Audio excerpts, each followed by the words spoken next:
राम गीता 21वां श्लोक। कर्म का त्याग करने से मैं अवश्य प्रायश्चित भागी होऊंगा, ऐसी अनात्म बुद्धि अज्ञानियों को हुआ करती है, तत्वज्ञानी को नहीं।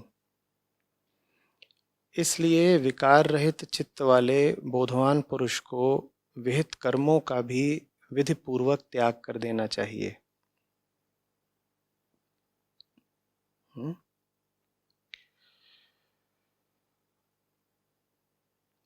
पूछा है कि सकाम कर्म को त्यागने से प्रायश्चित की भावना तो होती ही है, क्योंकि उससे फल की आसक्ति रहती है। लेकिन क्या यहाँ पर निष्काम कर्म एवं धार्मिक कार्यों के भी त्याग की बात की जा रही है? श्लोक में क्या समझाया जा रहा है? ज्यादातर लोग क्यों कर्म पालन में फंसे रह जाते हैं? ज्यादातर लोगों की बुद्धि ऐसी होती है, संस्कार ऐसे होते हैं और उन्हें शिक्षा ऐसी दी गई होती है कि उन्हें लगता है, जैसा कि श्लोक कह रहा है, कि कर्म का त्याग करने से मैं अवश्य प्रायश्चित भागी माने पाप भागी हो जाऊंगा। ऐसी अनात्म बुद्धि अज्ञानियों को ही हुआ करती है, तत्वज्ञानी को नहीं। कर्म का क्या अर्थ है? कर्म का अर्थ है जो तुम करते हो। जिस भी चीज को तुम अपना कर्तव्य समझ के करते हो। कर्तव्य माने वो कर्म जो तुम्हें करने लायक लगता है।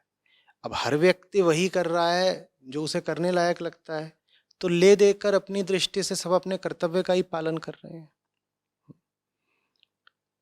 कर्तव्य की जो हमारी अवधारणा है वही वो जाल है जिसमें हम फंसे हुए हैं। हमें लगता है ये चीज तो मुझे करनी ही चाहिए। क्यों भाई? कर्तव्य है मेरा। तुम्हें कैसे पता कोई चीज तुम्हारा कर्तव्य है? तुम्हें कैसे पता कोई चीज तुम्हारा कर्तव्य है? इसमें दो बातें समझनी होंगी। आधे कर्तव्य हमारे आते हैं अज्ञान से। हमें पता ही नहीं कि हम कुछ क्यों कर रहे हैं, वो बस हम इसलिए कर रहे हैं क्योंकि हमें बता दिया गया है कि करना चाहिए, अन्यथा तुम बुरे हो जाओगे। अगर तुम फलानी चीज नहीं करोगे तो तुम बुरे हो जाओगे, ऐसा करना होता है। आधे कर्तव्य आते हैं हमारे अज्ञान से और बाकी आधे कर्तव्य हमारे आते हैं स्वार्थ से। उनको हम बोल तो रहे होते हैं कर्तव्य, वो होते हैं हमारा व्यापार, हमारा लेन देन। हम उन कर्मों को कर्तव्य बताकर या कर्तव्य जानकर करते हैं, पर वास्तव में हम उन कर्मों को इसलिए कर रहे होते हैं क्योंकि अगर हम वो कर्तव्य न करें तो हमें घाटा हो जाएगा, हमारे स्वार्थ पर चोट पड़ेगी।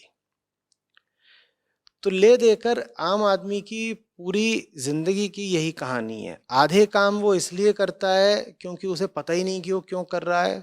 सब कर रहे हैं इसलिए वो भी कर रहा है। किसी ने बता दिया तुम्हें करना है तो करे जा रहा है। उसके पुरखे करते थे, उसके दोस्त यार कर रहे हैं, समाज में देख रहा है तो वो भी कर रहा है। और बाकी आधे काम वो इसलिए करता है ताकि उसे उन कामों से कुछ मुनाफा, लाभ, स्वार्थ की पूर्ति चलती रहे। ये है कर्मों की कहानी। पूरी की पूरी राम गीता बड़ी विशिष्ट गीता है, सबको पढ़नी चाहिए। यही बता रही है कि कर्म कर्तव्य का रास्ता मूढ़ों और अज्ञानियों का ही है। और कर्म और कर्तव्य से बहुत जुड़ा हुआ शब्द है अंतरात्मा, कॉन्शियंस। आप कहते हो कि अगर मैं अपने कर्म नहीं करता, अगर मैं अपने कर्तव्य नहीं करता, तो भीतर से अंतरात्मा कचोटती है, भीतर से बड़े पाप का एहसास होता है भीतर से बड़ी ग्लानि उठती है। आप कभी अपने आप से पूछते भी नहीं कि ये कौन सी चीज है भीतर से जो आपको कचोटती है या जो आप में ग्लानि उठाती है। वही बात यहाँ श्लोक की पहली पंक्ति में कही गई है, कर्म का त्याग करने से मैं अवश्य पाप भागी होऊंगा। ये आम आदमी की बुद्धि है, और इस बुद्धि के बारे में कहा गया है ऐसी अनात्म बुद्धि। अनात्म बुद्धि माने अशुद्ध बुद्धि, असत्य बुद्धि, ऐसी बुद्धि जो आत्मा से युक्त नहीं है, अनात्म बुद्धि।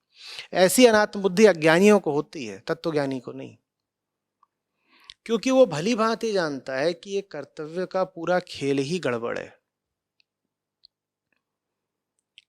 कर्तव्य की बात वही करते हैं जिन्होंने भीतर जाकर के मेहनत से, ईमानदारी से, निर्भयता से अपने आप से पूछा ही नहीं होता है कि फलानी चीज मेरा कर्तव्य बन कैसे गई, ये किसने तय कर दिया कि ये काम मुझे करना ही चाहिए। आधे समय, जैसा कि हमने कहा, उसको जवाब ये मिलेगा कि उसको पता ही नहीं किसने तय कर दिया, और बाकी आधे समय उसको जवाब ये मिलेगा कि तुम्हारे छोटे छोटे स्वार्थों ने तय कर दिया कि तुमको फलाना काम करना चाहिए। लेकिन हम ये अपने आप से पूछते ही नहीं कि फलानी चीज को तुम अपनी जिम्मेदारी, अपना कर्तव्य, अपना फर्ज, अपनी रिस्पॉन्सिबिलिटी मान क्यों रहे हो। ये कैसे तुम्हारा फर्ज हो गया, ये कैसे तुम्हारे लिए विहित कर्म हो गया, कैसे, ये हम कभी अपने आप से पूछते नहीं। तो इसलिए श्लोक हमें सलाह देता है, उपदेश देता है कि विकार रहित चित्त वाले बोधवान पुरुष को विहित कर्मों का भी विधि पूर्वक त्याग कर देना चाहिए। उन कर्मों का त्याग तो करो ही जो तुमको समाज ने सिखा दिए हैं, उन कर्मों का त्याग तो करो ही जो तुम्हें तुम्हारे स्वार्थों ने सिखा दिए हैं। राम गीता आगे जाकर कहती है तुम उन कर्मों का भी त्याग कर दो जो तुम्हें वर्णाश्रम व्यवस्था ने सिखा दिए हैं, यहां तक कि वैदिक कर्मकांड ने सिखा दिए हैं। ज्ञान ही सब कुछ है, कर करके नहीं पाओगे। जो भी चीज तुम करने लायक समझ रहे हो, निश्चित रूप से तुम किसी कर्ता के उद्देश्यों की पूर्ति के लिए ही तो कर रहे हो ना। तुम्हारा हर कर्म तुम्हारे कर्ता की अपूर्णता से निकल रहा है, तो फिर वो कर्म कर्ता को पूर्णता कैसे दे जाएगा। किसी पेड़ से उगा हुआ फल उस पेड़ की प्रकृति को तो नहीं बदल सकता ना, या बदल सकता है? ऐसा होता है क्या कि किसी पेड़ में ऐसा फल लगे कि वो पेड़ को ही बदल दे? बबूल के पेड़ में एक कांटा ऐसा उगा कि उसने बबूल के पेड़ को गुलाब कर दिया, ऐसा हो सकता है? नहीं हो सकता ना। तो बबूल का पेड़ कर्ता है और कांटा कर्म है। कोई कर्म कर्ता को बदल नहीं सकता, कोई कर्म कर्ता को बदल नहीं सकता। जब कर्ता ही गलत है तो कोई भी कर्म करते रहो, फायदा क्या होगा। राम गीता बार बार ज्ञान मार्ग की श्रेष्ठता स्थापित करती है अंधे कर्म के ऊपर। अब प्रश्नकर्ता कह रहे हैं कि सकाम कर्म का त्याग करने से तो प्रायश्चित की भावना होती ही है, क्योंकि उससे फल की आसक्ति रहती है। नहीं, देखिए, सकाम कर्म का त्याग करने से जो भीतर अक्सर पाप की भावना उठती है या ग्लानि की भावना उठती है, शर्म, संकोच, लज्जा उठती है, वो इसलिए नहीं उठती कि आपको फल की आसक्ति थी।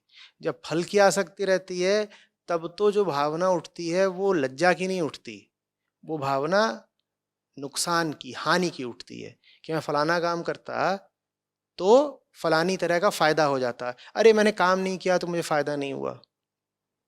वो चोट दूसरी होती है।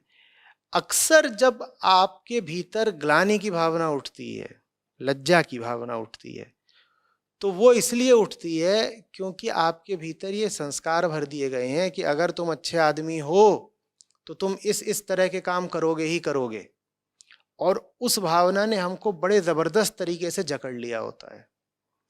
उस भावना के कारण हम आंखों देखी मक्खी निगल जाते हैं। हमें भली भांति पता होता है कि हम जो कुछ कर रहे हैं वो हमारे लिए बहुत गलत है। हमें भली भांति पता होता है हम जैसा जी रहे हैं, जैसा कमा रहे हैं, जैसा खा रहे हैं, जैसा रह रहे हैं, जैसे हमारे रिश्ते हैं, वो सब बिल्कुल ही हमारे लिए जहरीला है। हमें अच्छे से पता होता है, लेकिन फिर भी हम वो सब छोड़ते नहीं हैं, और छोड़ना चाहें तो हमें भीतर से बड़ा पाप जैसा लगता है, बड़ा पापी अनुभव करते हैं। क्यों? क्योंकि बचपन से ही हमारे भीतर ये भावना भर दी गई है कि कुछ चीजें तो कर्तव्य होती हैं, उन्हें कर्तव्य जान के तुम निभाओ निभाओ निभाओ। तो आपको भली भांति पता है कि सामने जो आपके रखा है वो सड़ा गला जहरीला है, लेकिन आप फिर भी उसको खाए जाओगे, क्योंकि आप में ये भावना स्थापित कर दी गई है कि उस चीज को खाना आपका कर्तव्य है। तो असली बात यह है, ज्ञान मार्ग का अर्थ ही यही है कि तुम कर्ता को जान लो। आत्मज्ञान का अर्थ होता है कर्ता को जानना, वही तो आत्म है। और कौन है? आत्मा का तो कोई ज्ञान होता नहीं, बहुत बार मैंने कहा है। आत्मज्ञान का मतलब ही है कि भीतर जो अहंकार बैठा है, जो कर्ता बन के सारे काम करता है, तुम उसको जान लो। जब तुम कर्ता को जान लोगे तो तुम कूद कूद कर कर्ता को बिल्कुल विक्षिप्त कर्म करने की अनुमति कैसे दे दोगे? और तुम कर्ता के कर्मों के साथ फिर तादात्म्य कैसे बैठा लोगे? तुम जान गए कि भीतर जो कर्ता बैठा है वही नकली है, पगला है, कृत्रिम है, बाहरी है। अब तुम कैसे कह दोगे मैं ही करता हूं? अब तुम कैसे उस कर्ता के सारे कर्मों को ऊर्जा देते रहोगे? तुम्हें पता है ये पागल आदमी एक भीतर बैठा हुआ है, और जो भीतर पागल आदमी बैठा हुआ है वो तमाम तरह के पागलपन करने के लिए उद्यत रहता है। अब वो चला है भीतर से उछल के कोई पागलपन करने। वो पागल है एक तो, दूसरा अज्ञानी है, और तीसरा स्वार्थी है। वो जो भी कुछ करता है, हमने कहा था, या तो अपने अज्ञान में करता है या अपने स्वार्थ में करता है ना। कर्तव्य इन्हीं दो जगहों से आते हैं ना, या तो अज्ञान से या स्वार्थ से। तो वो यही सब अपना करता रहता है। तुम कैसे उसके साथ हो लोगे? ज्ञान मार्ग का मतलब ये, तुमने कर्ता को पहचान लिया। तुम अब जो अनिवार्य कर्म करे जा रहे थे अंधे होकर के, उनसे तुम मुक्त हो गए। व्यर्थ के झंझट पालने तुमने बंद कर दिए। जो जानवर आकर के रोज तुम्हारा ही खून पीता हो, उसको हड्डी बोटी डालना तुमने बंद कर दिया। हमारे ज्यादातर कर्तव्य ऐसे ही होते हैं। एक जानवर है जो हमारा ही खून पीता है, हमारा ही मांस खाता है, और तब भी हम उसको हड्डी बोटी रोटी डालते रहते हैं। इसे कर्तव्य बोलते हैं। वो जानवर आवश्यक नहीं है कोई बाहरी जीव हो, वो जानवर हमारे भीतर की वृत्ति भी हो सकती है, पर जो भी हो, जानवर ऐसे हैं जरूर जो हमारे लिए घातक हैं, और हम ही उनका पालन पोषण करते रहते हैं। इसका नाम अक्सर कर्तव्य होता है। ठीक है, तो ये बात यहाँ कही जा रही है। प्रश्नकर्ता पूछ रहे हैं क्या निष्काम कर्म एवं धार्मिक कार्यों के भी त्याग की बात की जा रही है? बहुत स्पष्ट तौर पर रामगीता ने बताया है, इसमें कोई आपको शंका होनी नहीं चाहिए थी कि समस्त कर्मों का त्याग उसे ही शोभा देता है जिसमें बड़ी गहरी मुमुक्षा हो, जो समाधि के लिए उत्कंठित हो, और जो अध्यात्म के एक ऊंचे तल पर पहुंच गया हो। उस तल पर पहुंचकर ही सारे कर्मों का त्याग करना है।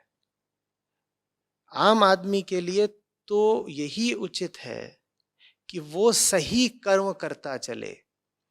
आम आदमी के ऊपर तो कर्तव्य होने ही चाहिए। इसीलिए वेदांत के जो शीर्षस्थ ग्रंथ हैं, चाहे वो अष्टावक्र गीता हो, चाहे आज राम गीता हो, ये कर्तव्यों के त्याग की बात करते हैं। आप अष्टावक्र के पास जाएंगे, वो बिल्कुल इन्हीं शब्दों में स्पष्ट कहते हैं कि ज्ञानी के ऊपर कोई कर्तव्य नहीं होता, वो सब कर्तव्यों से मुक्त होता है। लेकिन ज्ञानी के ऊपर नहीं होता ना कोई कर्तव्य। आम आदमी को तो कर्तव्य स्वीकार करने पड़ेंगे, लेकिन बहुत सावधानी से। आम आदमी को क्या कर्तव्य स्वीकार करने पड़ेंगे? आम आदमी को वो कर्तव्य स्वीकार करना पड़ेगा जो उसे अंततः कर्तव्यों से मुक्ति दिला दे। होता उल्टा है, हम ऐसे कर्तव्यों में फंसे रह जाते हैं जो आजीवन चलेंगे और आजीवन चलने के बाद भी हमें छुटकारा नहीं देंगे। वो काम चुनिए जो आपके कर्ता को मिटाता हो। कोई काम ऐसा नहीं होता जो कर्ता को मिटाता हो। अभी थोड़ी देर पहले ही हम कह रहे थे कि कोई कर्म कर्ता को थोड़ी मिटाएगा। बस एक विशिष्ट रास्ता होता है, जिस रास्ते पर चलने वाला मंजिल तक नहीं पहुंचता, वो खुद ही मिट जाता है। उसी रास्ते को धर्म कहते हैं। वही सही कर्म है, वो कर्म करना है। हजारों रास्ते होते हैं कर्म के, उन पर नहीं चलना है। जो एक खास रास्ता है कि आप कर्म कर भी रहे हो और इस तरीके से कर्म कर रहे हो कि आपका कर्ता मिटता जा रहा है, उसी रास्ते को धार्मिकता या अध्यात्म कहते हैं। उसी को पकड़े रहना है, उस पर चलते रहना है। तो धार्मिक कर्मों के त्याग की बात नहीं की जा रही है। आपके भीतर जब तक कर्ता विद्यमान है, आप कर्म तो करोगे ही। सही कर्म करो, इसी का नाम धर्म है।